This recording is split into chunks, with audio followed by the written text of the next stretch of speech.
As-Sunnah, As-Sunnah, As-Sunnah Foundation. As-Sunnah, As-Sunnah, As-Sunnah Foundation. আসসালামু আলাইকুম ওয়া রাহমাতুল্লাহি ওয়া বারাকাতুহু।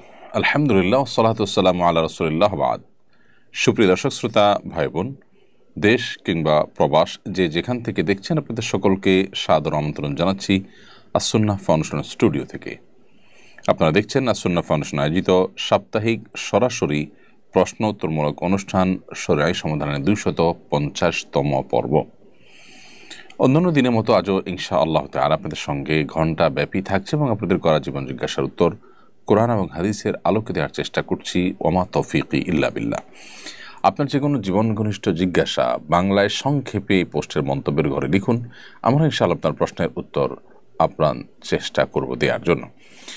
সেই সাথে জ্ঞানের এই অনুষ্ঠানটি অন্যদের জানবার সুবিধার্থে এখান থেকে জ্ঞান এবং কোরআন এবং হাদিসের আলো গ্রহণ করবার সুবিধার্থে শেয়ার করে দিতে আমরা না ভুলি। প্রিয় দর্শক, আমরা লাইভের শুরুতে সাধারণত আস-সুন্নাহ ফাউন্ডেশনের কোনো আপডেট থাকলে সেগুলো আপনাদেরকে জানিয়ে থাকি। আজ আপনাদেরকে জানাবার মতো আপডেট হলো, শীতবস্ত্র বিতরণের কার্যক্রম এগিয়ে চলছে। এ সপ্তাহে বেশ খানিকটা শীত বেড়েছে এবং দেশের প্রত্যন্ত অঞ্চলে বিভিন্ন জেলাতে প্রতিদিনই কোনো না কোনো জায়গায় আস-সুন্নাহ ফাউন্ডেশনের শীতবস্ত্র বিতরণ কার্যক্রম চলমান আছে। এছাড়া আস-সুন্নাহ ফাউন্ডেশনের স্বাবলম্বীকরণ প্রজেক্টের আওতায় দক্ষতা ভিত্তিক স্বাবলম্বীকরণ প্রকল্পের যে বিশেষ কার্যক্রম, যাদের স্কিল আছে, বিশেষ কিছু জানা আছে, 100 লাখ 1.5 লাখ টাকার মতো পুঁজি হলে তারা নিজের পায়ে দাঁড়াতে পারেন, সেরকম একটি প্রকল্প আমরা শুরু করেছি। এই প্রকল্পে আবেদন করার সুযোগ এখনও আছে। যারা আগ্রহী তারা আবেদন করতে পারেন। বন্যার্থীদের মধ্যে গৃহ নির্মাণের কাজ সেটি চলমান আছে। ক্ষতিগ্রস্ত কৃষকদের টাকা পাঠানোর কার্যক্রম ইতিমধ্যে সমাপ্ত হয়েছে, আলহামদুলিল্লাহ। দুঃখিত। এছাড়া আমাদের মসজিদ কমপ্লেক্সের পাইলিংয়ের কাজ আলহামদুলিল্লাহ সুসমাপ্ত হয়েছে। এরপরের ধাপের কার্যক্রম চলমান আছে। আল্লাহ তাআলা আমাদেরকে আমাদের সমস্ত কাজগুলোকে সুচারুরূপে সম্পন্ন করার তৌফিক দান করুন এবং দাওয়া, শিক্ষা, সেবা 3 সেক্টরে আমাদের সর্বোচ্চ ভালোটুকু দেওয়ার তৌফিক দান করুন। চলুন আর বিলম্ব না করে যে সমস্ত প্রশ্ন ইতিমধ্যে চলে এসেছে, আমরা সে সমস্ত প্রশ্ন উত্তর দেওয়ার আলোকিত ভবনে আমরা প্রবেশ করি। আমাদের কাছে অনেকগুলো প্রশ্ন আমরা দেখতে পাচ্ছি ইতিমধ্যে চলে এসেছে। প্রথমে দেখতে পাচ্ছি, অস্বাভাবিক শীত পড়ছে, আমার বাবা বয়োবৃদ্ধ মানুষ, এই পরিস্থিতিতে তিনি ওযু না করে তায়াম্মুম করে নামাজ পড়তে পারবেন কি না?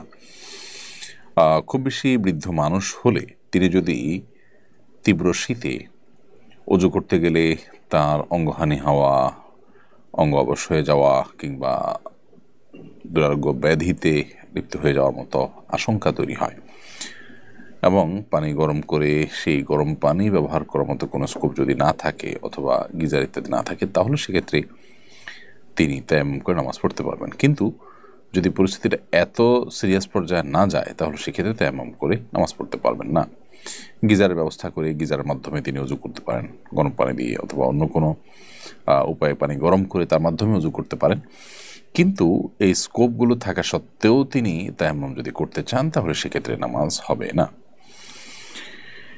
এরপরে প্রশ্ন হলো, আমি একজন ছাত্র, আমাদের বিশ্ববিদ্যালয়ে অনেক শিক্ষক ক্লাসে দেরি করে প্রবেশ করেন অথবা ক্লাসের সময় শেষ হওয়ার আগেই ক্লাস থেকে বের হয়ে যায়। এরপরে শরীয়ত কি বলে এ ব্যাপারে? শরঈ দৃষ্টিকোণ থেকে তার এই দেরিতে প্রবেশ করা এবং আগে বের হওয়াটা নাজায়েজ হবে এবং এটা কাজে ফাঁকি হিসাবে ধর্তব্য হবে তখন যখন এটি যেটুকু সময় পরে ঢোকা বা যেটুকু সময় আগে বের হওয়ার প্রচলন আছে সচরাচর, তার চাইতে অনেক বেশি হয় চোখে পড়ার মতো, এবং যেটা তিনি ইন্টেনশনালি ফাঁকি দেওয়ার নিয়তে ফাঁকি দেওয়ার জন্যই করেন সেটুকু। সাধারণত টিচাররা সর্বোচ্চ কত মিনিটের মধ্যে ক্লাসে ঢুকেন, কত মিনিটের মধ্যে বের হয়ে থাকেন, যদি সেরকম কোনো ওরফ বা প্রচলন থাকে, ওর মধ্যেই তিনি থাকেন, তাহলে তিনি এই কাজটা করে গুনাহগার হবেন না।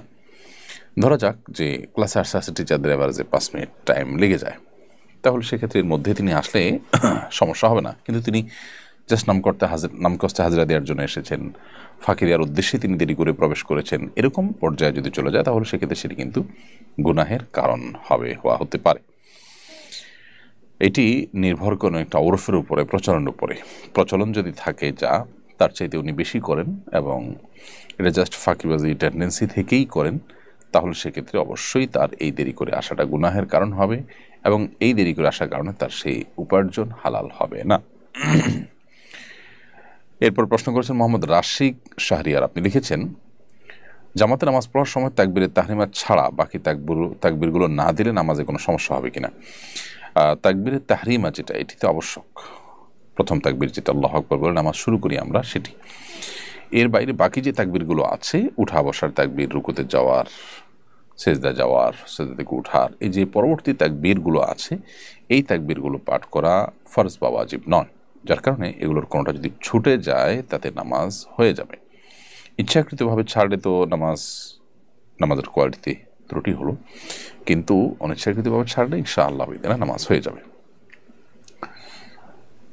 এরপরে প্রশ্ন হলো, আমার অফিসে ইংরেজি নববর্ষ উপলক্ষে কেক কাটা হয়েছে এবং কিছু উপহার দেওয়া হয়েছে। আমাদের জন্য কেক এবং উপহার গ্রহণ করা কি জায়েজ হয়েছে? এর উত্তর হলো যে নববর্ষ উদযাপন এটি বিজাতীয় কালচার। অগ্নিপূজকদের থেকে এই কালচারটি শুরু হলেও এখন সেটিকে ধারণ করছে খ্রিস্টানরা।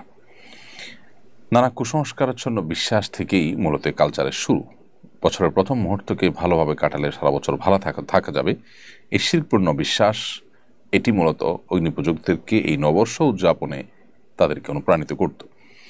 তো সেরকম একটি ভুল এবং কুসংস্কারাচ্ছন্ন বোধ আকিদার উপর নির্ভর একটি বিশ্বাসকে কেন্দ্র করে আনন্দ অনুষ্ঠান করা, তার জন্য ভুরিভোজ ইত্যাদি করা, এটাও সেই দৃষ্টিকোণ থেকে নাজায়েজ। এবং এটাই কেন্দ্র করে যে কেক কাটা হয়েছে, উপহার দেওয়া হয়েছে, বিশেষ করে নববর্ষ উদযাপনের যে উপহার, সেটি একজন মুসলমান হিসাবে অ্যাভয়েড করাই হলো আমাদের কর্তব্য।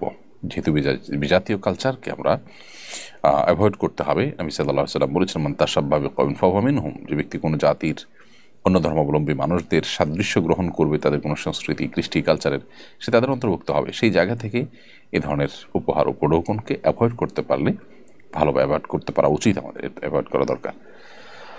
তারপরও যদি নববর্ষ উপলক্ষে, জাস্ট নববর্ষ উপলক্ষে অনেক উপহার উপঢৌকন দেওয়া হয়, সেটা নববর্ষের প্রথম প্রহরের উদযাপন ঠিক নয়, যেটা অগ্নিপূজকরা করে।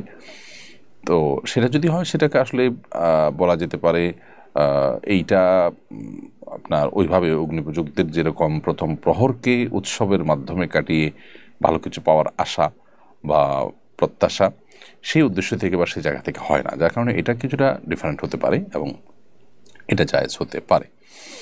হাফেজ এমডি আল শাহরিয়া, আপনি লিখেছেন, আমার বংশে প্রতি বছর অল্প বয়সী যুবকরা মৃত্যুবরণ করেন। আমাদের সকলের মৃত্যু হবে আমরা জানি, কিন্তু এরকম হতে থাকলে আমার বংশ তো নির্বংশ হয়ে যাবে। শোনা যায় আমার বংশে অভিশাপ আছে, তার কারণে কি এমন হয়?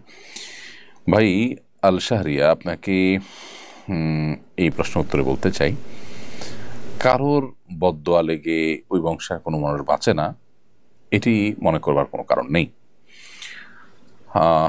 যদি কেউ কোনো অন্যায় করে থাকে, তার প্রতি কারোর মনে কষ্ট বেদনা হয়ে থাকে, মাজলুমের আর্তনাদ বা মনোবেদনার কারণে ক্ষতিগ্রস্ত হলে সে ব্যক্তি হবেন। তার আগত বংশধররা কেউই টিকবে না, সবাই মারা যাবে ওই আগের কারোর বদদোয়ার কারণে, এমনটি হওয়ার কোনো কারণ নেই। কারণ আল্লাহ তাআলা কোরআনে কারিমে বেশ কয়েকটি জায়গায় একই কথা বলেছেন, তা হলো কারোর পাপের বোঝা অন্য কেউ বহন করবে না। সো আপনার বংশের কেউ একজন কোনো অন্যায় করেছেন, তার পাপের বোঝা পরবর্তীতে যারাই আসবেন ওই বংশে সবাই বহন করতে থাকবেন, এমনটি মনে করবার কোনো কারণ থাকতে পারে না। তবে এটি নিছক কাকতালীয় বিষয় হতে পারে। তারপর এখানে কোনো স্বাস্থ্যগত কোনো ব্যাপার থাকতে পারে, যেটার কারণে আপনার বংশে এই ধরনের অসুবিধা তৈরি হতে পারে। এমন কোনো খাবার বা এমন কোনো বিষয় আছে যেখান থেকে আসলে এই ধরনের দুর্ঘটনা ঘটছে। পারিবারিকভাবে দেখা যায় ক্যান্সার ইত্যাদি টেন্ডেন্সি থাকে, সেটা কারণে সময় ক্যান্সার আক্রান্ত হয় একটা ফ্যামিলিতে অনেক মানুষ। এরকম নানাবিধ স্বাস্থ্যগত হিস্ট্রিক্যাল কোনো ইস্যু থাকতে পারে। সেটা আপনারা চেক করতে পারেন, কিন্তু এটাকে বদদোয়া হিসাবে চালিয়ে দেওয়ার কোনো যৌক্তিক কারণ থাকতে পারে না। আমাদের বিয়ের বয়স 5 বছর, আমাদের 2 বছরের একটি সন্তান আছে, কিন্তু আমার স্ত্রীর প্রতি আমার কোনো আকর্ষণ বোধ হয় না। আমার স্ত্রীর কোনো দোষও নেই, সে যথেষ্ট ভালো মেয়ে। এই অবস্থায় আমার করণীয় কি? আমার সম্পর্ক অব্যাহত রাখা কি ঠিক হবে? দেখুন, এই ইস্যুতে আপনাকে সিদ্ধান্ত নেওয়ার আগে একটা দীর্ঘ সেশন নেওয়া উচিত, বা একাধিক দীর্ঘ সেশন নেওয়া উচিত ভালো প্রাজ্ঞ কোনো আলিমের কাছে, যেখানে আপনারা উভয়ে থাকবেন এবং আপনাদের উভয়ের সুবিধা অসুবিধাগুলো সব আলাপ আলোচনা করবেন। তারপর আপনাদেরকে সিদ্ধান্তে আসতে হবে। বিবাহ বিচ্ছেদ বা সম্পর্ক ইতি টানা, এই বিষয়টা এতই গুরুত্বপূর্ণ যে এটাকে আসলে সংক্ষিপ্ত কোনো প্রশ্নোত্তরের সেশনে প্রশ্ন দিয়ে 10-20 সেকেন্ডের কোনো রিপ্লাই পেয়ে আপনি তার উপর ভিত্তি করে সম্পর্ক ছেদ করে ফেলবেন, বিষয়টা সেরকম নয়। আপনার পারিপার্শ্বিক অবস্থা কি, আপনি একজ্যাক্ট কোন জায়গায় আছেন, সমস্যার জায়গাগুলো কি, সম্ভাবনার জায়গাগুলো কি, সেগুলো আপনাকে আলোচনা পর্যালোচনা করতে হবে, দেন আপনাকে ডিসিশনে আসতে হবে। যদি ব্যাপারটা এরকম হয় যে আপনার স্বাস্থ্যগত সমস্যা, তাহলে সেক্ষেত্রে আপনি চিকিৎসা করাতে পারেন। যদি হতে পারে আপনার মানসিক সমস্যা, সেক্ষেত্রে আপনি চিকিৎসা করাতে পারেন। ট্রিটমেন্ট অ্যাবল যদি না হয়, এদিকে আপনার স্ত্রী এভাবে চলতে থাকলে তার চরিত্র নষ্ট হওয়ার উপক্রম হয়, তাহলে সেক্ষেত্রে আপনাকে বিবাহ বিচ্ছেদের দিকে যেতে হতে পারে। তার চরিত্রকে হেফাজত করবার প্রয়োজনে এজন্য পরিস্থিতি কি আছে না আছে সেটি আলাপ আলোচনা করে তারপর আপনাকে সিদ্ধান্তে আসতে হবে। কয়েকদিন ধরে বাংলাদেশ ভারত সীমান্তে বিজিবি বিএসএফ উত্তেজনা চলছে। সীমান্ত রক্ষার্থে যদি বাংলাদেশি সেনা মারা যান, তাহলে তারা বিশেষ কোনো ফজিলত পাবেন কি না? খুবই গুরুত্বপূর্ণ প্রশ্ন। যে কোনো মুসলিম প্রধান দেশের ভূখণ্ড, সেখানে মুসলমানরা বসবাস করেন, তাদের নিরাপত্তা এবং তাদের ইবাদত বন্দিগির নিরাপত্তা, ইসলামের নিরাপত্তা, মুসলমানদের নিরাপত্তা, এটিকে মাথায় রেখে কেউ যদি আল্লাহকে সন্তুষ্ট করবার জন্য মুসলিম প্রধান দেশের ভূখণ্ডকে পাহারাদারি করেন, তিনি সীমান্ত পাহারার কাজে নিয়োজিত থাকেন, তাহলে সেক্ষেত্রে এটি তার ইবাদত হিসাবে গণ্য হবে ইনশাআল্লাহ তাআলা। কিন্তু উদ্দেশ্য হতে হবে আল্লাহ সুবহানাহু ওয়া তাআলার সন্তুষ্টি। চাকরি করেও আল্লাহ সন্তুষ্টি আশা করা যায় যে আমি এই সেক্টরে চাকরি করছি একটি বিশেষ ফজিলত লাভের আশায়, আল্লাহ তাআলার সন্তুষ্টি লাভের আশায়, তাহলে সেই চাকুরিটিও আপনার নেক আমল হিসেবে গণ্য হতে পারে। অতএব আমাদের যে সমস্ত বিজিবির ভাইরা আছেন, তারা যদি সীমান্তে প্রহরা দিয়ে মুসলিমদের নিশ্চিন্তে ঘুমের ব্যবস্থা করা, তাদের নিরাপদে থাকার ব্যবস্থা করা, তাদের ভূখণ্ডকে প্রহরা দেওয়ার ব্যবস্থা করা, এটা যদি তাদের উদ্দেশ্য থাকে এবং আল্লাহ তাআলাকে এর মাধ্যমে সন্তুষ্ট করতে চান, আল্লাহর কাছ থেকে সওয়াব পেতে চান, ইহতিসাবুল আজর মিনাল্লাহ, বা আল্লাহর কাছ থেকে সওয়াব পাওয়ার আশা যদি থাকে, তাহলে সেক্ষেত্রে তার এই কাজটা এটা ইবাদত হিসাবে গণ্য হবে। এবং ইবাদত হিসাবে গণ্য হওয়ার কারণে এর মাধ্যমে তিনি আল্লাহ সুবহানাহু ওয়া তাআলার কাছ থেকে আজর পাবেন। যেমন একটি হাদিস রয়েছে, নবী সাল্লাল্লাহু আলাইহি ওয়াসাল্লাম বলেছেন যে মুসলমানদের ভূখণ্ড এর নিরাপত্তা বা মুসলমানদের ভূখণ্ডের পাহারাদারি যদি কেউ করেন রাত জেগে, তাহলে সেটা দুনিয়া এবং দুনিয়ার মধ্যে যত কিছু আছে এর চাইতে উত্তম হবে।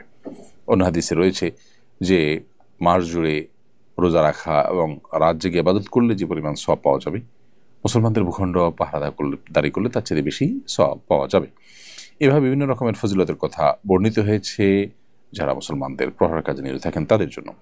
সো সীমান্তে যারা বিজিবি হিসেবে দায়িত্ব পালন করছেন, তারা যদি মুসলমান হয়ে থাকেন, আল্লাহর কাছ থেকে সওয়াবের আশা রাখেন এবং উদ্দেশ্য তাদের এটা থাকে যে তারা মুসলমানদের ভূখণ্ড পাহারাদারি করছে, আল্লাহর কাছে সওয়াব পাবেন তারা, এবং পাশাপাশি অন্যান্য গুনাহের কাজ যদি তারা সাধারণত না করেন, অর্থাৎ সেখানে দায়িত্ব পালন করতে গিয়ে আবার কোনো হারামে লিপ্ত না হন, আশা করা যায় তারা আল্লাহ সুবহানাহু ওয়া তাআলার কাছে সেজন্য আজর এবং বিনিময় লাভ করবেন। এবং এই দায়িত্ব পালন করতে গিয়ে তারা যদি মারা যান, ইনশাআল্লাহ তারা শাহাদাতের মর্যাদা সিদ্ধি লাভ করবেন। আল্লাহ তাআলা আমাদের বিজিবির ভাইদেরকে, আমাদের বর্ডারে যারা পাহারাদারি করছেন, আমাদের সীমান্ত যারা রক্ষা করার জন্য কাজ করছেন, আল্লাহ রাব্বুল আলামিন তাদেরকে হেফাজতে রাখুন, নিরাপদে রাখুন এবং তাদের ঈমান এবং আমলকেও আল্লাহ তাআলা সংরক্ষণ করার তৌফিক দান করুন। ফারজানা ইসলাম আপনি লিখেছেন, সন্তান যদি মাকে কিছু গয়না কিনে দেয় উপহার হিসেবে, মা মারা যাওয়ার পর সেগুলো ওই সন্তানটা নিতে পারবে কিনা? সব ভাই বোনদের মাঝে ভাগ, নাকি সব ভাই বোনদের মধ্যে ভাগ করে দিতে হবে, বা ওরাও মায়ের এই গয়নার হকদার হবে? বাবা বেঁচে থাকলে কি উনিই এটার মালিক হবেন?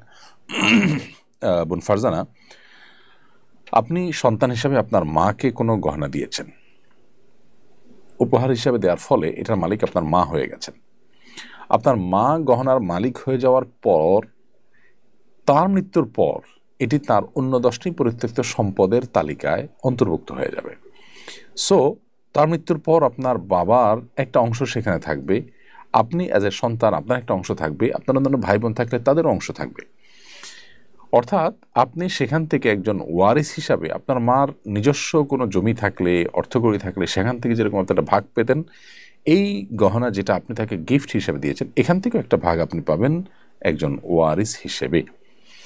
অতএব এটা পুরোটুকু আপনার বাবাকে দিতে হবে সেটাও ঠিক না, আবার পুরোটুকু আপনি ব্যাক করবেন সেটাও ঠিক না, কারণ আপনি তাকে গিফট করেছেন।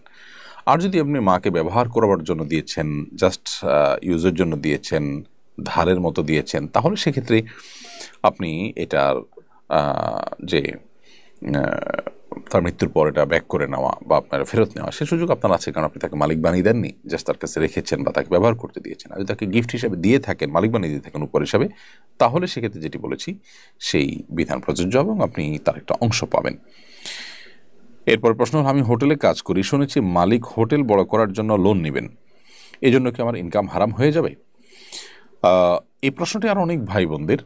আপনি কোনো প্রতিষ্ঠানে চাকরি করছেন, যে প্রতিষ্ঠানের মালিক পক্ষ সুদি লোন নিয়েছেন ব্যবসা সম্প্রসারণ করবার জন্য, ওই প্রতিষ্ঠানে আপনি যদি চাকরি করেন আর আপনার চাকরির বেসিক কাজ বা ডিউটিটা কোনো হারাম কাজে সহযোগিতা না হয়, তাহলে সেক্ষেত্রে আপনার সে চাকরি হারাম হয়ে যাবে না।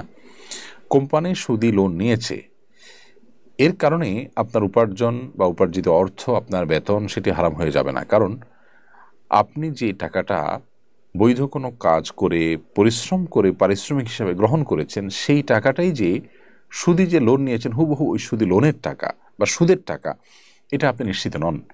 কারণ কোম্পানির আরও টাকা আছে, বিষয়টা হয়ে গেছে মিশ্রিত টাকার মতো।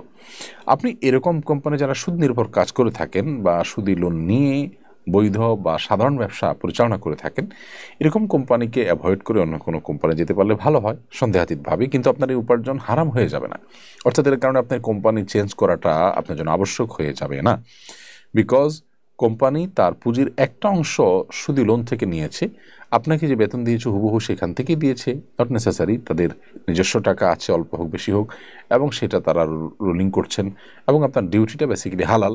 সো এটার উপর ভিত্তি করে, সন্দেহের উপর ভিত্তি করেই শুধুমাত্র আপনার টোটাল উপার্জন হারাম হয়ে যাবে না। অতএব কোম্পানি সুদি কারবার করাতেই আপনি সেখানে চাকরি করলে হারাম হয়ে যাবে, ব্যাপারটি এতটা সহজে সমীকরণ করবার মতো নয়। সরকার আইএমএফের প্রেসক্রিপশন অনুযায়ী বিভিন্ন পণ্য নতুন করে আরও ভ্যাট আরোপ করতে যাচ্ছে বলে খবরে প্রকাশ।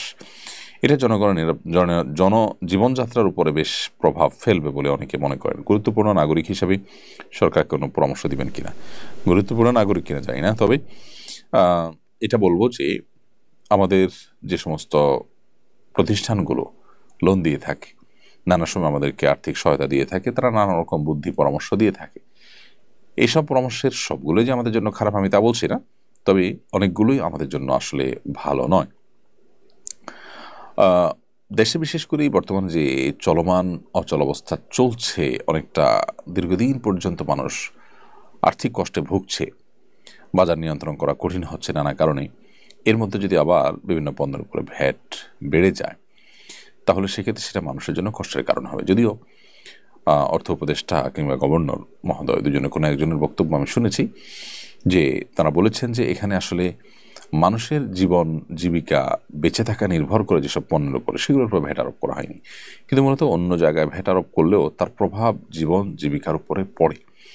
যার কারণে এই ব্যাপারটাতে সরকার, আমার মনে হচ্ছে যে আইএমএফের প্রেসক্রিপশন অনুযায়ী কাজ করা উচিত নয়, বরং আইএমএফের সাথে দরবার করা উচিত।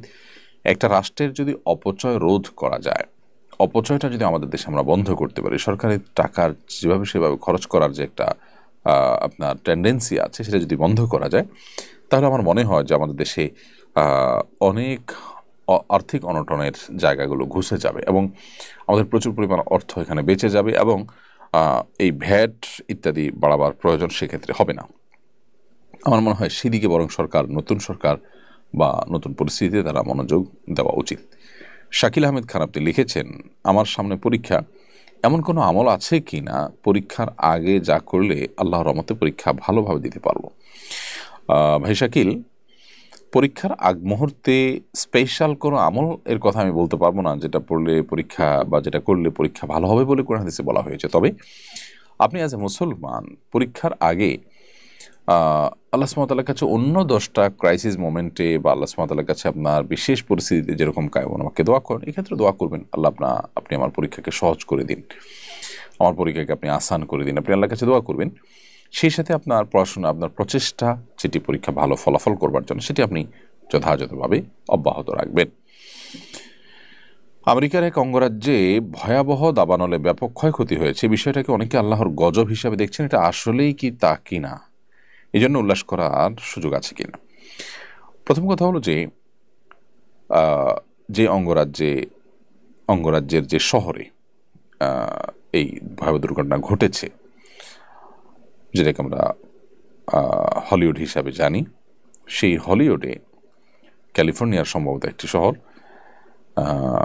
এখানে যে ভয়াবহ দাবানল 2 দিন যাবৎ জ্বলে পুড়ে সব ছাই করে দিচ্ছে, এটি সন্দেহাতীতভাবে একটা সিগনিফিক্যান্ট বিষয় এবং এটা নিশ্চয়ই আমাদেরকে একটা ইঙ্গিত করে, এটা ইন্ডিকেট করে যে সেখানে বিশেষ করে গোটা বিশ্বে অশ্লীলতাকে ছড়িয়ে দেওয়ার জন্য যেভাবে ওখানকার তথাকথিত তারকারা, যাদের বসতবাড়ি ইত্যাদি পুড়েছে বলে খবরে এসেছে, তারা যেভাবে কাজ করে চলেছেন এবং যুগ যুগ ধরে সহস্র মানুষের চরিত্রকে ধ্বংস করবার জন্য যাদের ভূমিকা রয়েছে, আল্লাহর পক্ষ থেকে এটি একটি আযাব হিসাবে বা আল্লাহর পক্ষ থেকে শাস্তি হিসেবে এটা কোনো ইন্ডিকেট হতে পারে, সেটাকে মোটেও উড়িয়ে দেওয়া যায় না। কিন্তু আসলে যেহেতু কোনো নবী রাসূল নেই, কোন ঘটনা কী জন্য ঘটেছে, আল্লাহ সুবহানাহু ওয়া তাআলা ঠিক কী কারণে সেটি ঘটিয়েছেন, সেটি আসলে আমরা কেউই ধারণা করে বলতে পারবো না নিশ্চিতভাবে।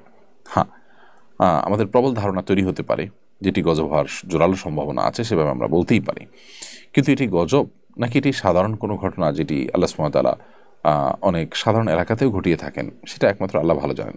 তবে বাহ্যিক দৃষ্টিকোণ থেকে বোঝা যায় যে যেখানে পাপাচার অনেক বেশি হয়, সীমা ছাড়িয়ে চলে যায়, আল্লাহ সুবহানাহু ওয়া তাআলা ঢিল দিয়ে রাখেন, মানুষের সংশোধনের সুযোগ দেন, একটা পর্যায়ে আল্লাহ সুবহানাহু ওয়া তাআলা পাকড়াও করেন। আমরা জানি ইতালির যে পম্পেয় নগরী, পাপের নগরী হিসাবে পরিচিত এই পম্পেয় নগরীতে আল্লাহ রাব্বুল আলামিন ঠিক একইভাবে দাবানলে পুড়ে এমনভাবে ছাই করে দিয়েছেন, শত শত বছর পরও আজও সেই শহর সেভাবেই ভস্ম হয়ে এখনও পৃথিবীর মানুষের কাছে শিক্ষার উপকরণ, উপদেশ গ্রহণ করার মাধ্যম হিসেবে এখনও ঠায় দাঁড়িয়ে আছে। হলিউড সেরকমই একটি দৃষ্টান্ত স্থাপন করেছে কিনা সেটার জোরালো সম্ভাবনা আছে, এবং এখান থেকে আমাদের ব্লেম বা এখান থেকে আমাদের উল্লাস করার চাইতে বরং শিক্ষা গ্রহণ করবার প্রয়োজনীয়তাটা অনেক বেশি।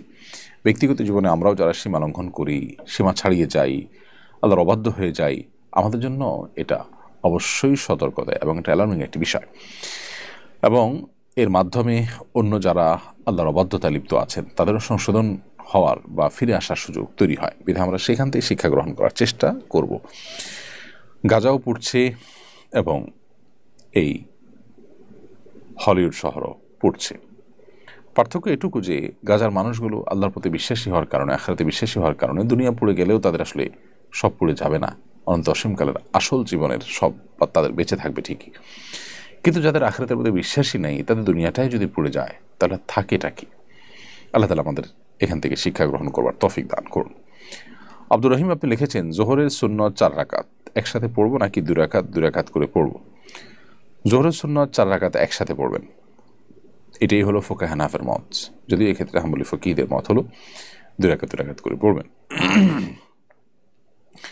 শুকনো নাপাক কাপড় ড্রয়ারে রাখলে কি ড্রয়ার নাপাক হয়ে যাবে? শুকনো নাপাক কাপড় যদি আপনি কোনো ড্রয়ারে রাখেন, সে ড্রয়ারে যদি সে নাপাকির কোনো আলামত লেগে যায়, নাপাকি লেগে গেছে কোথাও দেখা যাচ্ছে, অথবা দুর্গন্ধ হয়ে গেছে সেই জায়গাটা নাপাকির, তাহলে সেক্ষেত্রে সেই জায়গাটা নাপাক হিসাবে বিবেচিত হবে, সেটাকে দূর করতে হবে যেভাবে দূর করা সম্ভব হয়। নাপাকির সমস্ত আলামত দূর হয়ে গেলে সেটি পাক হয়ে যাবে। আর যদি সেখানে কোনো নাপাকের কোনো আলামত না থাকে, শুধুমাত্র নাপাক কাপড়টা আপনি রেখেছেন জাস্ট এই কারণেই পুরো ড্রয়ারটা নাপাক হয়ে গেছে বা সেখানে কোনো পাক কাপড় রাখা যাবে না, ব্যাপারটা কিন্তু তা নয়। এরপর রাহাতুল ইসলাম রুমা আপনি লিখেছেন, বর্তমানে বাজারে যে স্কুটি বের হয়েছে মেয়েরা কি তা চালাতে পারবে? মেয়েরা যদি স্কুটি চালাতে চান এবং সেটি চালাতে গিয়ে যদি তাদের পর্দার খেলাফ না হয়, ধরুন প্রচণ্ড বাতাসে তারা যদি স্কুটি চালান এবং শরীরের বিভিন্ন অঙ্গ প্রত্যঙ্গ স্পষ্ট হয়ে আসে, তাহলে সেটি নাজায়েজ হবে। আর যদি সেরকম কিছু না হয়, তাদের ড্রেস আপটা যদি এমন হয় যে না তাদের প্রাইভেসি বা পর্দা মেনটেন করে তারা চালাতে পারছেন, তাহলে সেক্ষেত্রে সেটি তাদের জন্য হারাম হবে না। এবং সফরের দূরত্বে না গিয়ে ছোটোখাটো ট্রিপ যেগুলো ধারে কাছে থাকে, একান্ত প্রয়োজনীয় কাজ থাকে, সেগুলো তারা সারেন, তাহলে সেটি হারাম হয়ে যাবে না।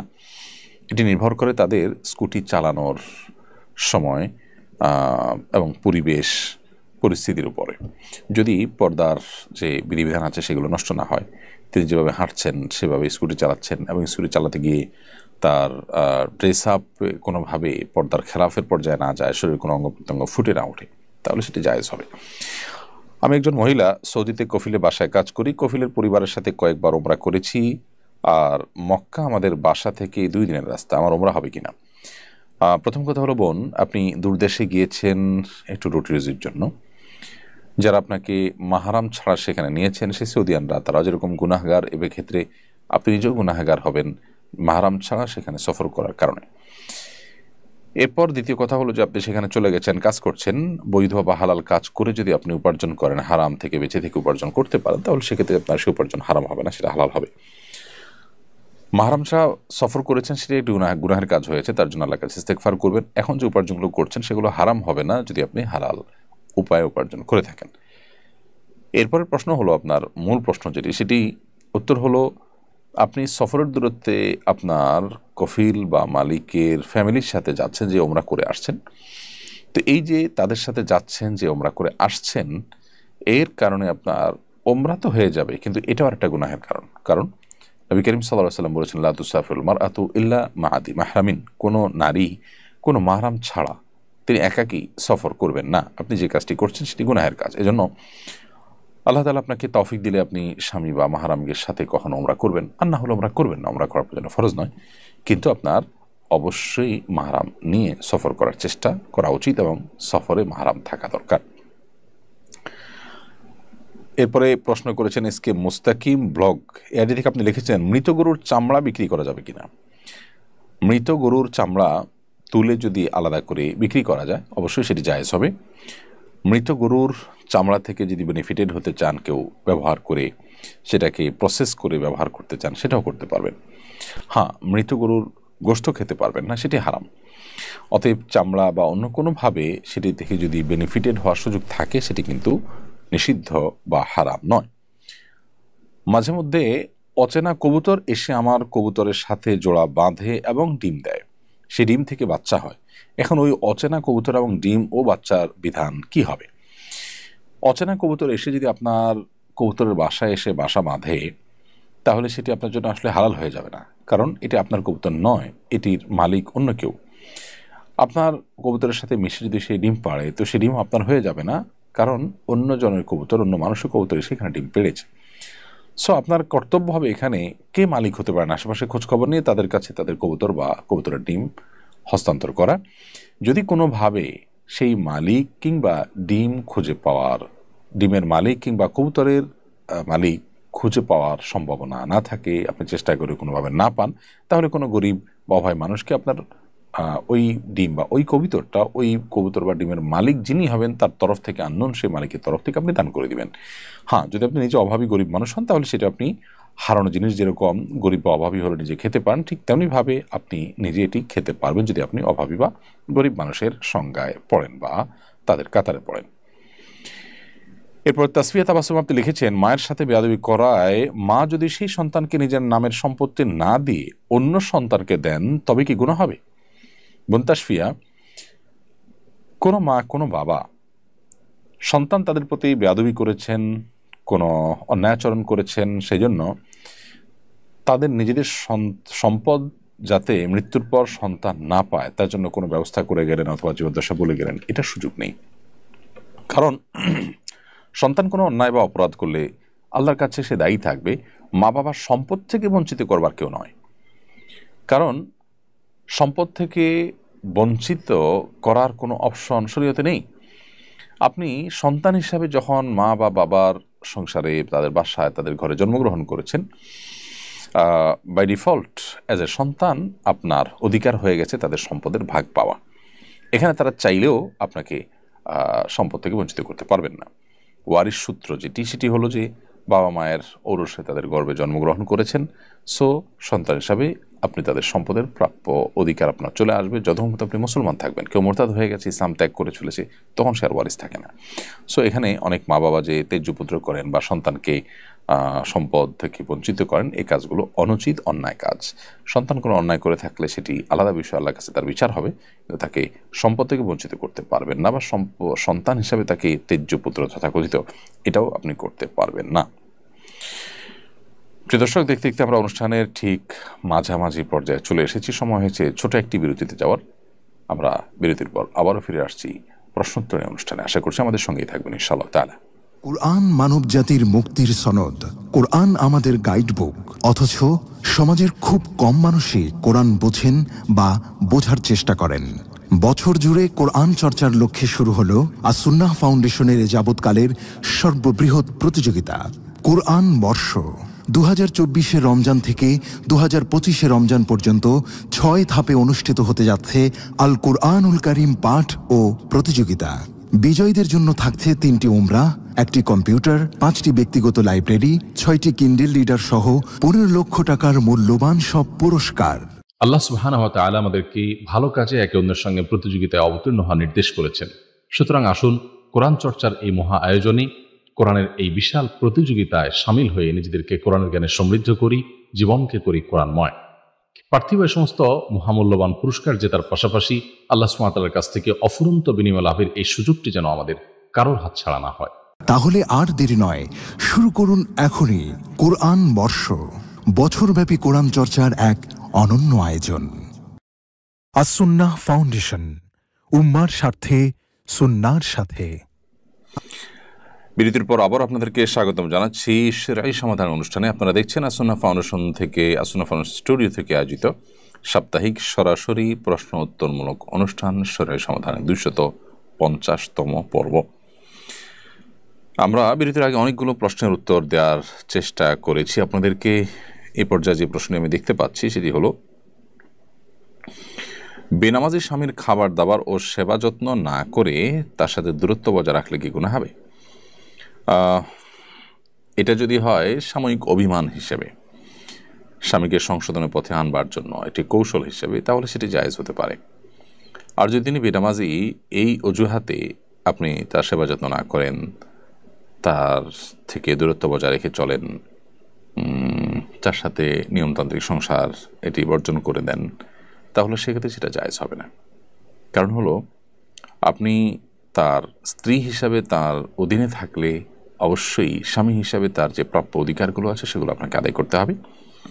আর যদি স্ত্রী হিসাবে তার সংসারে আপনি থাকার কোনো সুযোগ না থাকে এই কারণে, তাহলে সেক্ষেত্রে সেটি ভিন্ন বিষয়। তাহলে আপনাকে ডিভোর্সের যথাযথ উদ্যোগী হতে হবে। যদি সেটা করতে আপনি বাধ্য হন বা নিরুপায় হন বা সে সুযোগ থাকে, তাহলে সেটি ভিন্ন বিষয়। আপনি একই সঙ্গে তার স্ত্রী হিসাবে থাকবেন, আবার তার প্রতি আপনার কর্তব্যগুলো আপনি আদায় করবেন না, এটি কিন্তু সুযোগ নেই। অভিমানের জায়গাটা ভিন্ন। আপনি অভিমান করেছেন, তাকে সংশোধন করবার জন্যই সাময়িকভাবে এরকম কোনো উদ্যোগ নিয়েছেন যাতে তিনি ফিরে আসেন ভুল পথ থেকে, তাহলে সেটা ঠিক আছে, এটা পার্ট অফ ট্রিটমেন্ট বলতে পারি, সেটা ভিন্ন বিষয়। অতএব আপনি এক্ষেত্রে আপনার অবস্থানটা ঠিক কোন জায়গায় সেটা বের করে সিদ্ধান্ত গ্রহণ করতে হবে। নুরুন নাহার আপনি লিখেছেন, আমার বাবা আমার ছোট থাকতে আমাদের 6 ভাই বোনকে রেখে চলে যান। এরপর তিনি আরও একটা বিয়ে করেন। এখন তিনি অচল হয়ে পড়েছেন। এখন তিনি আমাদের কাছে আসতে চান। এ অবস্থা আমাদের করণীয় কি? নুরুন নাহার, আপনার বাবা আপনাদেরকে ছোট থাকতে রেখে যে চলে গেছেন, এটা তার একটা অপরাধ হয়েছে, তিনি গুনাহ করেছেন। তিনি তার রক্তের সবচেয়ে কাছের যে আত্মীয়, সেই সন্তানদেরকে তিনি রেখে চলে যাওয়াটা তার গুনাহ এবং অপরাধের কারণ, কবিরা গুনাহ হয়েছে। কারণ আপনাদের ভরণ পোষণ দেওয়া, আপনাদের প্রতি সুসম্পর্ক বজায় রাখা, এটা তার কর্তব্য ছিল, সেটা তিনি করেননি, ভুল করেছেন। আরেক বিয়ে করেছেন, সেটি ভিন্ন বিষয়। এখন তিনি অচল হয়ে পড়লে অবস্থা যদি আপনাদের কাছে আসতে চান, আপনাদের তাকে আসতে দেওয়া উচিত। বাবা হিসাবে তিনি তার দায়িত্ব পালন করেননি, এটা তার ত্রুটি। আপনি সন্তান হিসাবে আপনার দায়িত্ব পালন করতে ত্রুটি করা উচিত নয়। বাবা হিসাবে তিনি তার দায়িত্ব পালন করলে আপনিও করবেন, না করলে আপনি করবেন না। এটা হলো গিভ অ্যান্ড টেকের ব্যাপার। বাবা সন্তানের সাথে সেই সম্পর্ক নয়। তিনি দিলে আপনিও দিতেন, তিনি দেন নাইতে আপনি দিবেন না, এটা স্বার্থপরতার কথা। এটা কোনো বুদ্ধিমান ইমানদারের কাজ নয়, বা এটা দায়িত্বশীল মুসলমানের কাজ নয়। আপনি আপনার দায়িত্ব পালন করবেন। সবচেয়ে বড় কথা হলো, আপনাকে যে জন্ম দিয়েছেন, তিনি দুনিয়া আলো দেখেছেন আপনি তার মাধ্যমে, শুধুমাত্র এই কারণেই আপনি তার কর্তব্য, তার প্রতি কর্তব্য আপনার আদায় করার চেষ্টা করা উচিত। আল্লাহ রাব্বুল আলামিন আমাদেরকে বাবা মার প্রতি যে সদাচরণ করার নির্দেশ করেছেন, সেটা শর্ত দিয়ে বলেন না যে তারা তোমাদের হক আদায় করলে তোমরা তাদের প্রতি সদাচরণ করিও, তা বলেননি। আল্লাহ বলেছেন ওয়াবিল ওয়ালিদাইনি ইহসানা, মা বাবার প্রতি তোমরা সদাচরণ করবে। সো আমরা তাদের প্রতি সদাচরণ করার চেষ্টা করবো আমাদের সাধ্য অনুযায়ী ইনশাআল্লাহ তাআলা। বাবা তার ছেলেকে সম্পদ থেকে বঞ্চিত করেছে, এমত অবস্থায় ছেলের জন্য কি তাদের ভরণ পোষণ দেওয়া জরুরি? একই কথা প্রযোজ্য। আমরা একটু আগে যে প্রশ্ন উত্তর দিয়েছি, সেই উত্তরটি এখানে আপনি রিপ্লেস করতে পারেন, বা সেই উত্তরটি এখানে অনুসরণ করতে পারেন। অর্থাৎ বাবা ছেলেকে সম্পদ দেয়নি বা অন্যদেরকে সম্পদ ভাগ করে দিয়েছে, কারোর প্রতি জুলুম করেছেন, এটি তার বাবার অন্যায় হয়েছে, অপরাধ হয়েছে, তিনি গুনাহ করেছেন। কিন্তু বাবা বিপর্যস্ত হলে, বিপদগ্রস্ত হলে সন্তান হিসাবে তার ভরণ পোষণ দেওয়ার অপশন আসলে আপনি অবশ্যই তার ভরণ পোষণ দেওয়ার চেষ্টা করবেন। অর্থাৎ তিনি যে ভুল করেছেন একই ভুল আপনি করবেন না।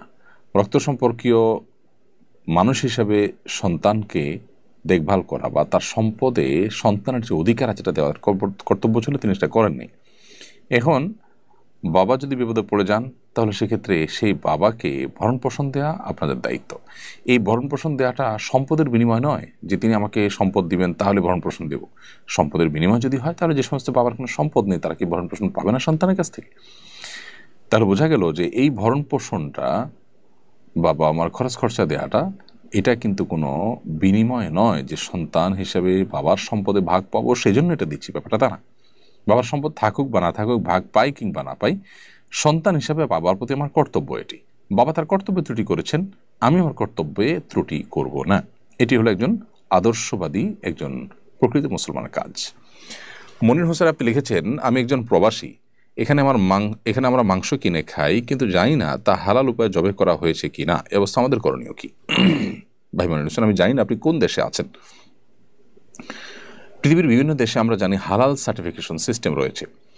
সেখানে কোনো গোশত হালাল উপায়ে যদি জবাই করা হয়ে থাকে, তাহলে সেটার উপরে হালাল সার্টিফিকেশন সিল লেগে থাকে সাধারণত। এবং হালাল সার্টিফিকেশন বেশিরভাগ দেশগুলোতেই এটা খুব ভালোভাবে মেনটেন করা হয়। আমাদের দেশের মতো যা হালাল নয় সেটাকে হালাল লিখে দেওয়া, নামকাস্তে হালাল সার্টিফিকেট দিয়ে দেওয়া, এ ধরনের জিনিসপত্র বা এই ধরনের কাজকাম তারা সাধারণত করেন না। তারা চেষ্টা করেন সচরাচর যেটা লিখবেন সেটা যেন বাস্তবসম্মত হয়, সেটিকে মেনটেন করতে। তো সেই জায়গা থেকে আপনার এই যে মাংস কিনে খাচ্ছেন, সেখানে যদি হালাল সার্টিফিকেশন থাকে আপনি সেটি খেতে পারেন আল্লাহর উপর ভরসা করে, বিশেষ করে হালাল সার্টিফিকেশন সিস্টেম যদি সেখানে থাকে। আর যদি সেখানে হালাল সার্টিফিকেশনের কোনো ভ্যালু না থাকে, সেটা যেন তেনভাবে দিয়ে দেওয়া হয়, আপনি জানেন, তাহলে সেক্ষেত্রে আপনি এটা অ্যাভয়েড করতে হবে। এটা আপনার তাকওয়ার দাবি। আর যদি হালাল সার্টিফিকেশন না থাকে, তাহলে সেক্ষেত্রে সেটা খাওয়ার কোনো কারণ নেই, কারণ অমুসলিমরা কীভাবে জবাই করেছেন না করে সেটা আপনি জানেন না। তানজিন আহমেদ আপনি লিখেছেন, আমি একজনকে পছন্দ করি, সে মুসলমান আর আমি ছিলাম হিন্দু। আমি তার কাছেই কালিমা পড়ে মুসলমান হয়েছি। আমি আল্লাহর উপর বিশ্বাস রেখে ইউটিউব দেখে নামাজ পড়ি, কিন্তু সূরা পারি না, চেষ্টার সাথে সাথে পড়তে। আমার নামাজ হবে কিনা প্লিজ উত্তর চাই।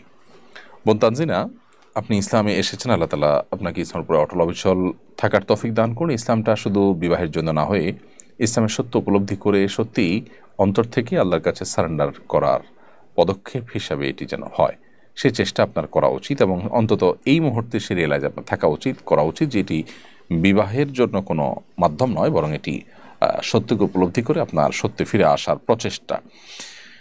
তো ইসলাম গ্রহণ করবার পর আলহামদুলিল্লাহ আপনি কালিমা পড়েছেন, কালিমার অর্থ বুঝেছেন, আল্লাহর একত্ববাদকে বিশ্বাস করেন, মুহাম্মদ সাল্লাল্লাহু আলাইহি ওয়াসাল্লাম রাসূল হিসেবে বিশ্বাস করেন, এবং শিরক যেগুলো আপনি আগে করতেন সেই শিরককে আপনি বর্জন করেছেন। আলহামদুলিল্লাহ, এর মাধ্যমে আপনি মুসলিম হয়ে গেছেন। এখন আপনার কর্তব্য 5 ওয়াক্ত নামাজ সহ অন্যান্য বিধিবিধানগুলোকে মেনে চলা, শুধু নামাজ নয় অন্যান্য বিধিবিধানগুলো মেনে চলা, এবং এগুলো জানার জন্য আপনি দিন শেখার অনেক বই পুস্তক আছে, সেই বই পুস্তকগুলো সংগ্রহ করে কালেকশন করে আপনি দিন শেখা শুরু করবেন।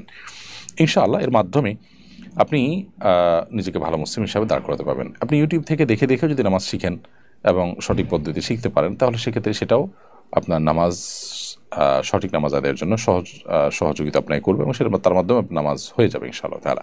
কিন্তু আপনাকে শিখতে হবে এবং শিখে সেটিকে আমল করতে হবে, এটি হলো মূল বিষয়। সাইদুল সাইদ আপনি লিখেছেন, আমার নানির শাশুড়ি অসুস্থ, নানা শ্বশুর মারা গেছেন, এখনও 4 মাস 10 দিন হয়নি। অসুস্থতার কারণে তাকে অন্য বাড়িতে নিয়ে যাওয়া যাবে কিনা?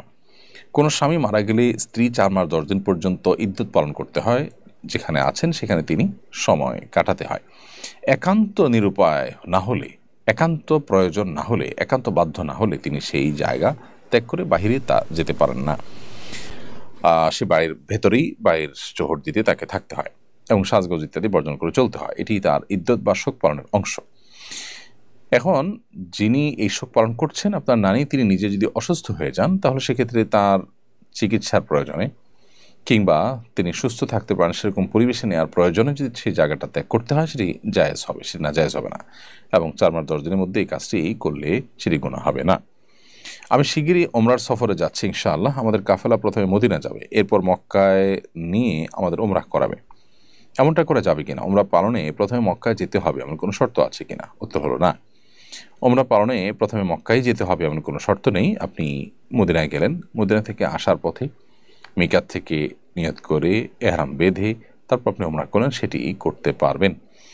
বরং নানা কারণে এটি অধিকতর উপযুক্ত, কারণ মিকাত থেকে এহরাম পরার যে সুন্নাহ, সেটি আসলে বিমানে সফর করে আদায় পরিপূর্ণভাবে হয় না। ওমরা হয়ে যাবে, কিন্তু পরিপূর্ণ সুন্নাহটা হুবহু যেভাবে নবী সাল্লাল্লাহু আলাইহি ওয়াসাল্লাম করেছেন সেভাবে আদায় করার যে কাজটা, সেটা মদিনা থেকে আপনি যদি বাইরে উঠে যান, তাহলে মিকাতে গাড়ি থামবে, সেখানে আপনি এহরাম পড়তে পারবেন, অর্থাৎ হুবহু সুন্নাহটা আদায় করা সম্ভব হবে। এরপরে সাইদা আফরিন আশা আপনি লিখেছেন, আত্মীয়র মধ্যে কেউ যদি আমার মাকে মারে, তার সাথে আমার কি আচরণ করা উচিত? আপনার মাকে যদি কেউ আঘাত করেন, অথচ তিনি আপনার রক্ত সম্পর্কীয় আত্মীয়, তো আপনার মায়ের প্রতি তিনি জুলুম করলে, অবিচার করলে, আপনি সাধ্য অনুযায়ী সেটা প্রতিহত করবার চেষ্টা করবেন। কিন্তু সেটা প্রতিহত করতে গিয়ে আপনি নিজে যদি অন্যায় লিপ্ত হয়ে যান, তাহলে সেটা কিন্তু জায়েজ হবে না। সেক্ষেত্রে আপনার মাকে সেভ করার চেষ্টা করলেন, কিন্তু প্রতিহত করার চেষ্টা আপনি করতে যাবেন না। ধরা যাক বাবা এই কাজটি করছেন, তাহলে এখন বাবাকে প্রতিহত করতে গিয়ে যদি আপনি বাবার প্রতি সন্তান হিসাবে অন্যায় করতে হয়, অন্যায় আচরণ করতে হয়, তাহলে সেটা কিন্তু আপনার জন্য জায়েজ হবে না। কারণ একটি অন্যায়কে বন্ধ করতে গিয়ে, রোধ করতে গিয়ে আরেকটি অন্যায়ের সৃষ্টি করা যাবে না। সো আপনি আপনার মাকে সেভ করার চেষ্টা করবেন সর্বাবস্থা, এটা ঠিক আছে। আর আপনার আত্মীয় আপনার মায়ের প্রতি অবিচার করছেন, এই অবস্থায় তার হাত ধরে তাকে থামিয়ে দেওয়া, সেই অধিকার আপনার আছে, এবং তাকে যথাযথভাবে বিচারের মুখোমুখি করা, তার শাস্তি নিশ্চিত করার উদ্যোগ নেওয়া, এগুলো আপনি করতে পারেন। কিন্তু আইন হাতে তুলে নিয়ে আপনি যদি সীমা ছাড়িয়ে যান, তাহলে সেক্ষেত্রে সেটা কিন্তু গুনাহ হবে। মায়ের প্রতি ভক্তি বা অতি ভালোবাসার কারণে, সহজাত যে ভালোবাসা, সেটার কারণে আপনি যদি তার প্রতি অবিচার করে বসেন আপনার নিজের জ্ঞাতসারে কিংবা অজ্ঞাতসারে, তাহলে সেটা কিন্তু নাজায়েজ হবে এবং গুনাহের বিষয় হবে। আল্লাহ রাব্বুল আলামিন বলেছেন, ফাইন আকাবতুম ফাআকিবু বিমিসলি মা আকিবতুম বিহি, যদি তুমি কাউকে কোনো তার অন্যায়ের কারণে শাস্তি দিতে চাও, তাহলে যতটুকুই তুমি জুলুমের শিকার হয়েছে ততটুকুই তাকে প্রায়শ্চিত্ত করাতে পারো, অর্থাৎ পরিমাণটা যেন বেড়ে না যায়।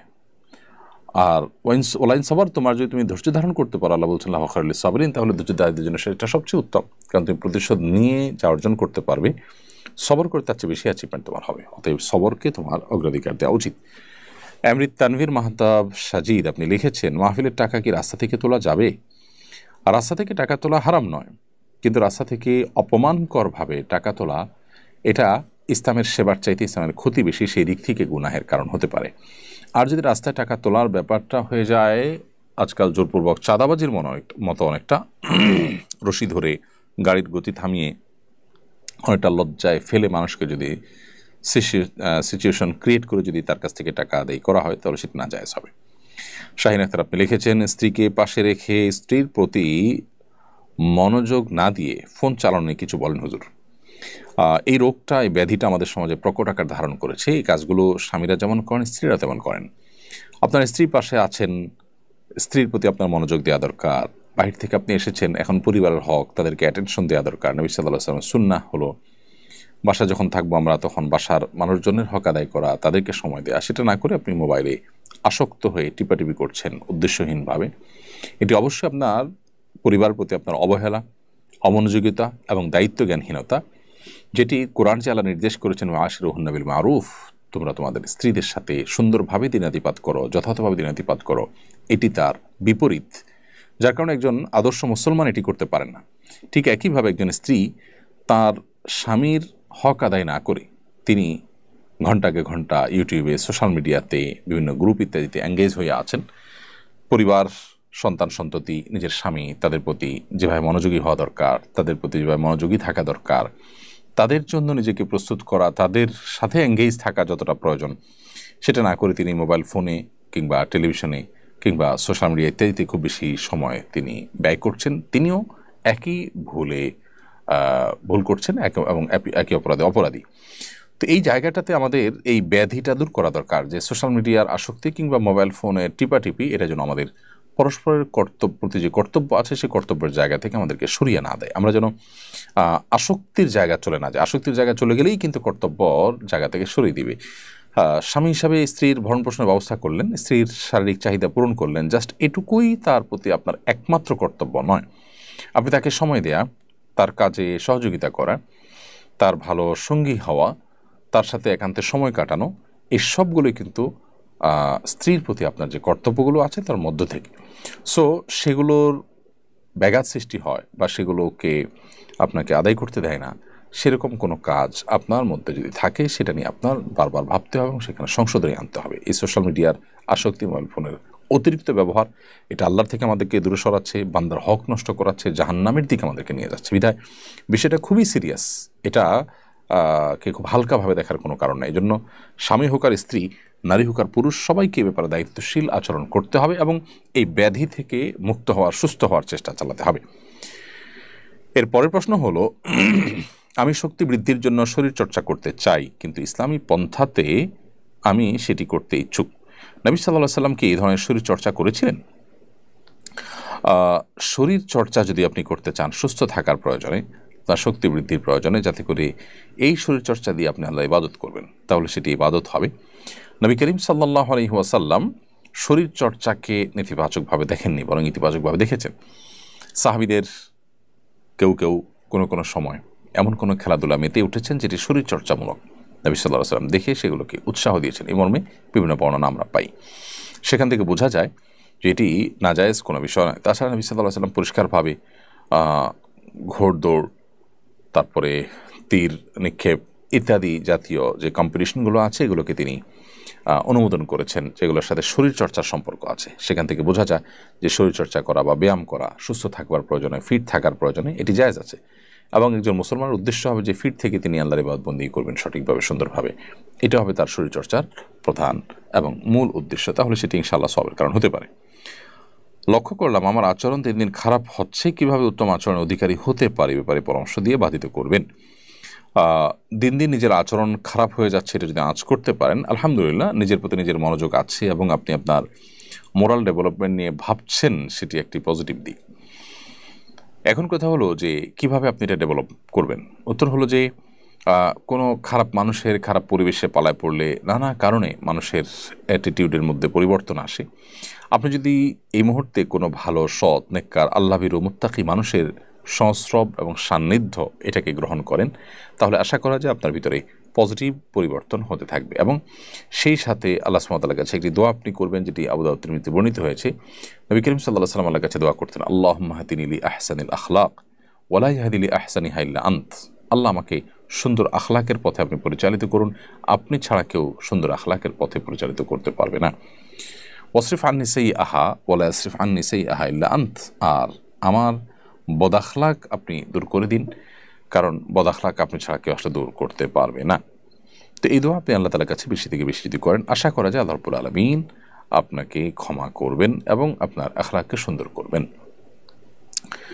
এরপরে জনি এআইডি থেকে আপনি লিখেছেন, আমি একটা মেয়েকে পছন্দ করি, সে আমাকে পছন্দ করে, কিন্তু তার সাথে কথা বলি না। তাকে বলেছি সময় হলে সরাসরি বিয়ের প্রস্তাব দিব ইনশাআল্লাহ, এতে কি গুনাহ হবে?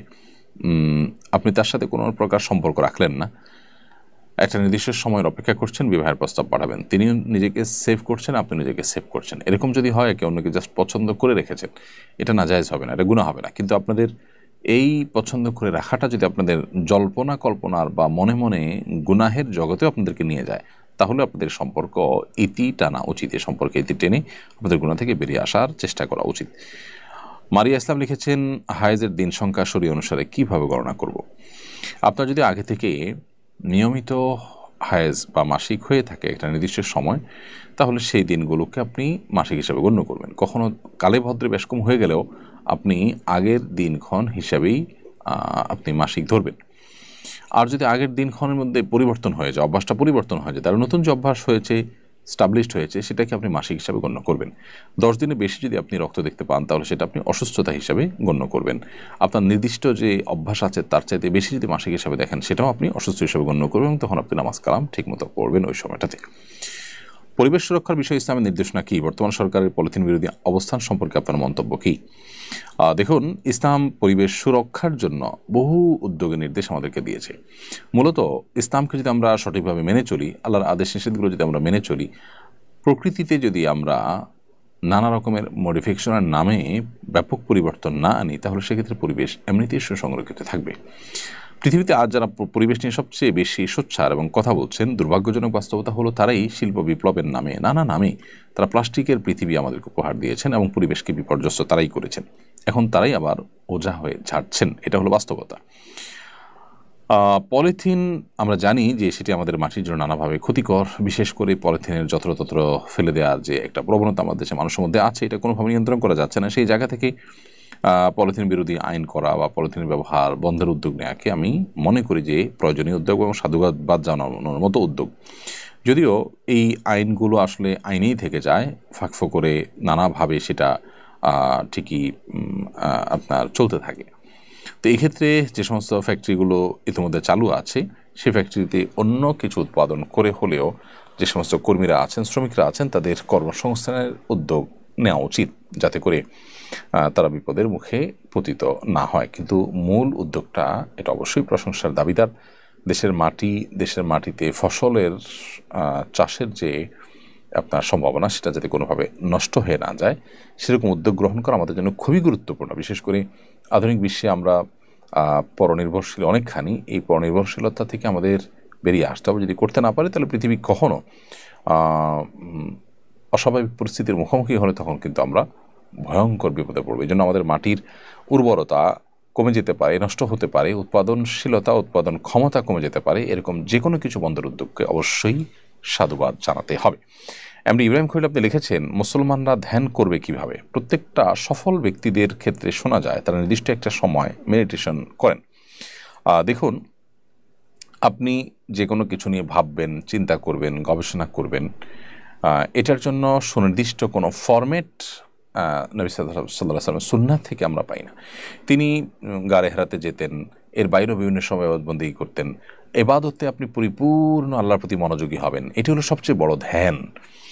এর বাইরে নামাজের পরও, আগেও বা বিভিন্ন সময় আপনি একান্তে আল্লাহ সুবহানাহু ওয়া তাআলাকে স্মরণ করলেন, ভাবলেন, পরিকল্পনা করলেন, এগুলো সবগুলোই শরিয়া কর্তৃক অনুমোদিত এবং নবী সাল্লাল্লাহু আলাইহি ওয়াসাল্লামের জীবনীতে বিবরণীতে পাওয়া যায়। মেডিটেশন বলতে যেটি বোঝায়, এটি অনেক ক্ষেত্রেই আমাদেরকে কুফরি বা আল্লাহর সাথে দ্রোহের যে নেটওয়ার্ক, সেই নেটওয়ার্কে নিয়ে যায়।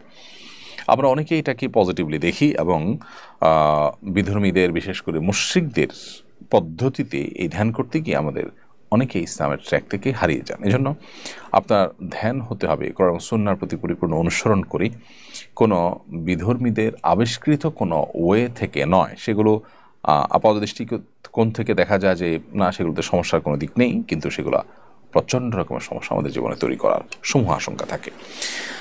যেসব ওষুধে হারাম উপাদান আছে, সেসব ওষুধ ব্যবহারের শরীয়ত বিধান কি? কোনো ঔষধে যদি হারাম উপাদান থাকে এবং ওই রোগের চিকিৎসার জন্য সেই ওষুধ ছাড়া আপাত কোনো বিকল্প যদি না থাকে, সেটি চিকিৎসা হিসাবে বা ওষুধ হিসাবে ব্যবহার করা জায়েজ হবে। আর কোনো কোনো ক্ষেত্রে দেখা যায় যে সে হারামটা মূলগতভাবে একেবারেই পরিবর্তিত হয়ে গেছে, তার কিছুই আর থাকে না, সেটা ভিন্ন বিষয়। আবার অনেক সময় দেখা যায় যে যেটাকে আমরা হারাম বলছি সেটাকে আসলে অ্যাবসোলিউট হারাম বলা কঠিন হয়। যেমন কিছু কিছু অ্যালকোহল আছে যে অ্যালকোহলগুলো আসলে অ্যাজ এ কেমিক্যাল ইউজ হয়, সেটা আসলে হারাম যে পানীয় অ্যালকোহল রয়েছে তার আওতায় পড়ে না। তো এখানে নানাবিধ বিষয় আছে। সবচেয়ে বড় কথা হলো যে হালাল এবং সন্দেহের ঊর্ধ্বে থাকা যায় এরকম কোনো ঔষধ বা প্রতিষেধক থাকলে আপনি হারাম ঔষধ ব্যবহার করা বা সেটা প্রয়োগ করা উচিত নয়।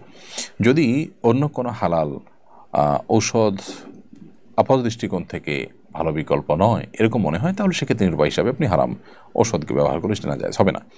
শাহনাজ এটি থেকে আপনি লিখেছেন, ভাঙা আয়না দিয়ে মুখ দেখলে কি হায়াত কমে যায়? না, এটি সম্পূর্ণ কুসংস্কারাচ্ছন্ন বিশ্বাস। ভাঙা আয়না মুখ দেখলে হায়াত কমে না, বরং আপনি চাইলে ভাঙা আয়না মুখ দেখতে পারেন, এটা একান্ত আপনার ব্যাপার। শীতকালে আমি নিয়মিত গোসল করি না, আর জুমাবার আমি গোসল না করি মসজিদে গিয়ে নামাজ পড়েছি, এটা ঠিক হয়েছে কিনা? আমার মা আমাকে এই জন্য বকাঝকা করেছেন। আপনার নামাজ তো হয়ে গেছে, কিন্তু জুমার দিনে গোসল করাটা সুন্নাহ, আপনি গোসল না করে একটা সুন্নাহ থেকে বঞ্চিত হয়েছেন, অতএব আপনার মায়ের বকাঝকা ওই অর্থে ঠিকই আছে। আফিফ আনাস লাবিব আপনি লিখেছেন, বর্তমানে অনেক মসজিদ মাদ্রাসার টয়লেট ব্যবহার করার জন্য 5 টাকা 10 টাকা করে নেয়, এটা নিয়ে আপনার মন্তব্য কি?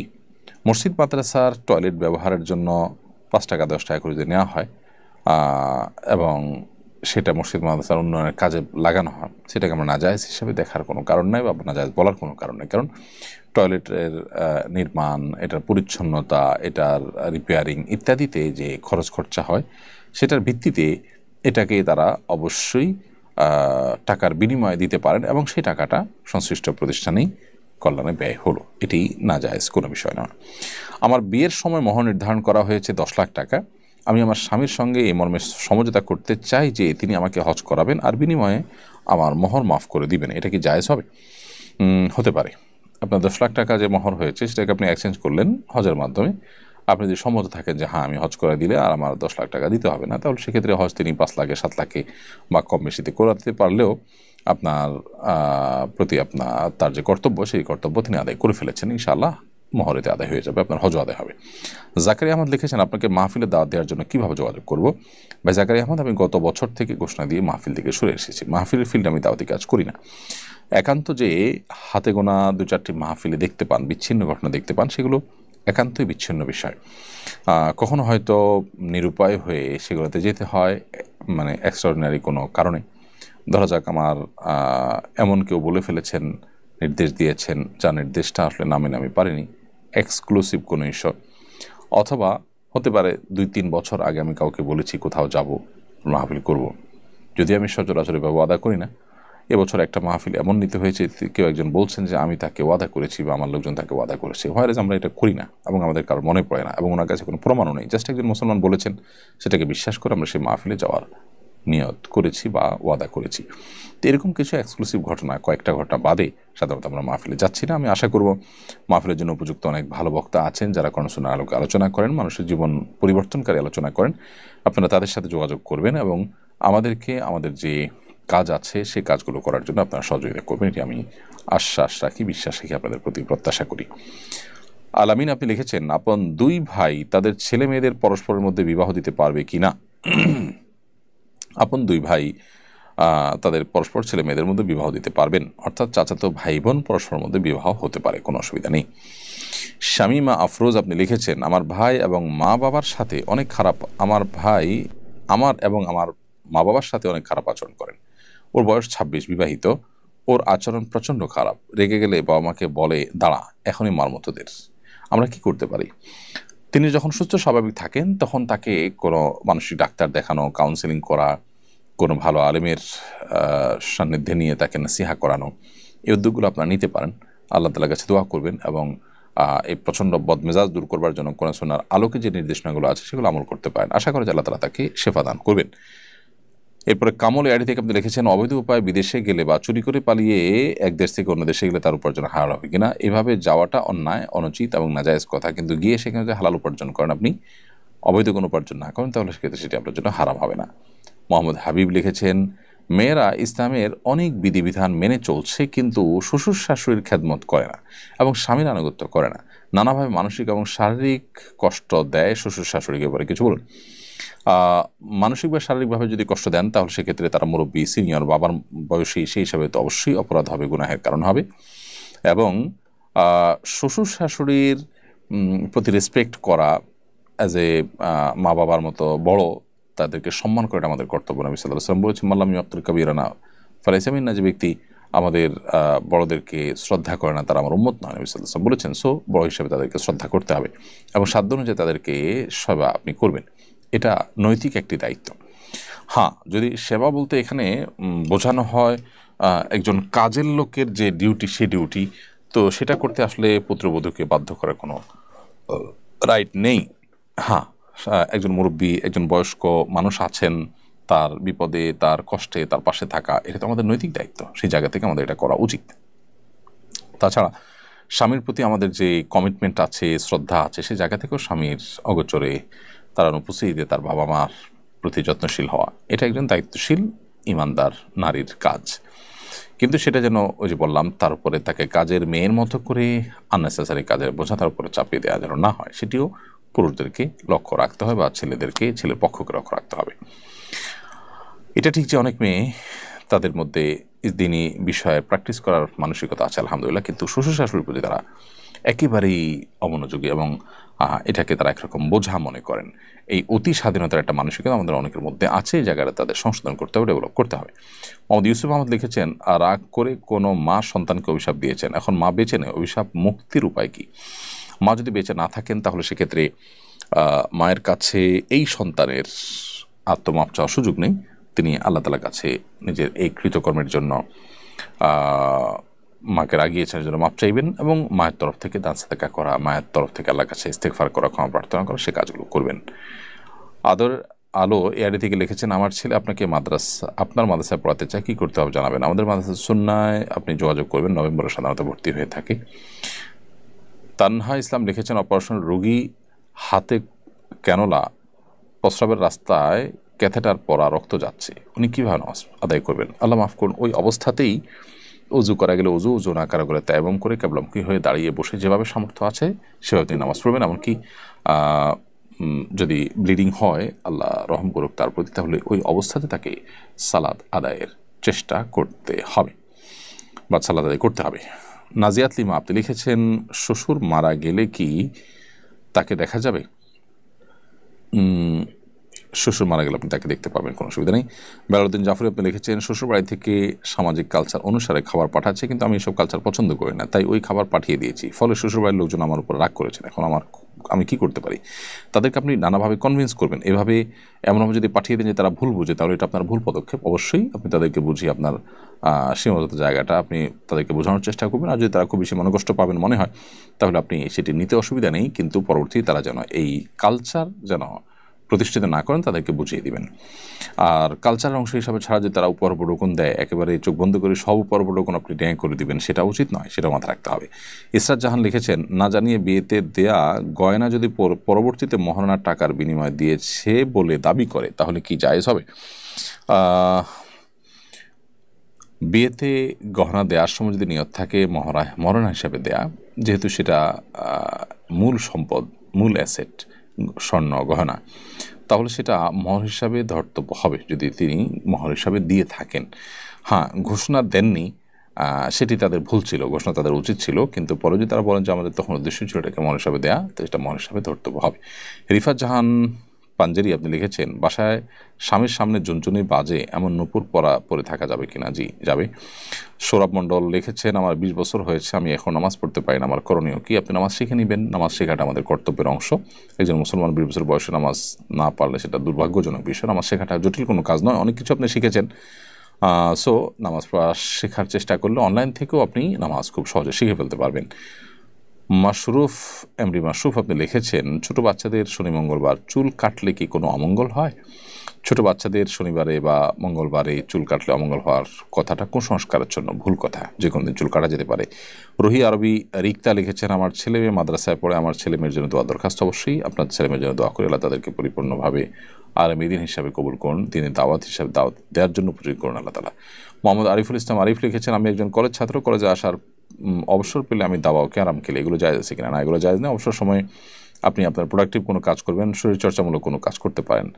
শাহিনা আক্তার লিখেছেন, বডি লোশন গায়ে মাখলে নামাজ হবে কিনা? নামাজ হয়ে যাবে, তবে সেই বডি লোশনে হারাম কিছু আছে কিনা সেটা আপনি জানার চেষ্টা করবেন।